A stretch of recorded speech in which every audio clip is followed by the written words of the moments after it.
We have a quarterback, a Texas Gatorade Football Player of the Year, a two-time NIL Athlete of the Year, and an incredible entrepreneur and person, Chase Griffin. Thank you so much for joining us today. Thank you for having me. Yeah, It's absolutely. It's a joy.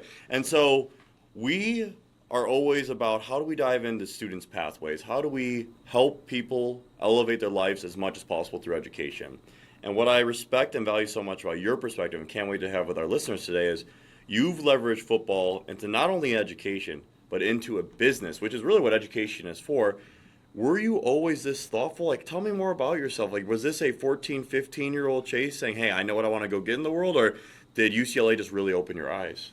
I think UCLA sort of personified as a school what I've always been taught in a lot of my ethics and morals that really are a result of how I've been raised. My mother's a teacher. Like to this I love day. it. Shout out to the teachers, the heroes of society. Absolutely. And my father and his family, you know, he had a grandfather and a grandmother who were teachers, principals, pretty much everywhere in school, you name it. And so education has always been a staple of both sides of my family. And then with me, I had the opportunity of going to school for free. And I figured while I'm at the best institution in the world, might as well rack up as many degrees as I can if UCLA is paying for it. So I got my undergrad in public affairs, really learned how the government structure works and how policy and lobbying really has an effect on the legislation that affects all Americans, something that's very pertinent right now in the college athletic space. Yes. And then I got my master's in education, and I just finished a master's in legal studies that's Wow. been helping me as far as my negotiations and contract reading. So education's always been a foundation of who I've been. I think being able to compete in the classroom has led to me being a better player.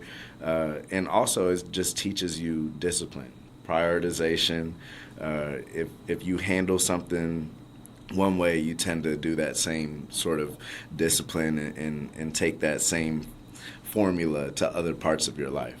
I completely agree. I love that. And it's just so amazing that you've gotten this many degrees while playing at Power 5. And now are we changing the name to Power 4 with the conference consolidation? I don't even know what to say, but traditionally Power 5's always been the most elite, rigorous athletic experience you can have outside playing in the NFL, NBA, MLB, NHL. And so, like, what you're doing is so special.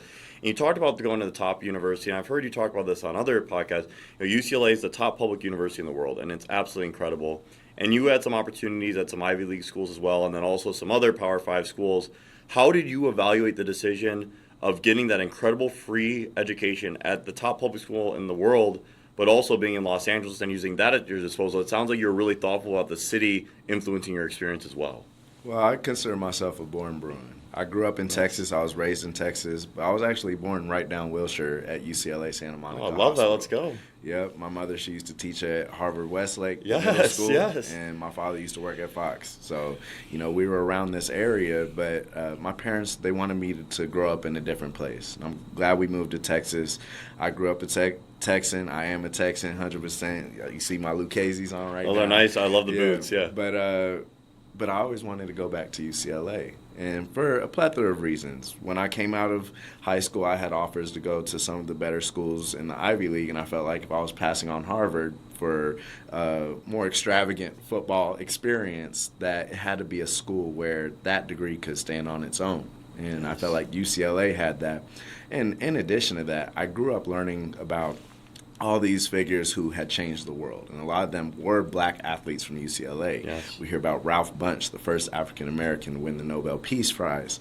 We have Jackie Robinson, Kenny Washington, yes. Arthur Ashe, Kareem Abdul-Jabbar, yeah. you know, Flojo, Jackie Joyner-Kersee. Yeah. These were folks who transcended their sport, but also transcended society. Yeah. And to be able to go to the same school as these folks, I was like, wow, the amount of work that I've been putting in for this past decade and a half has come to fruition in a way that is better than I ever expected it to.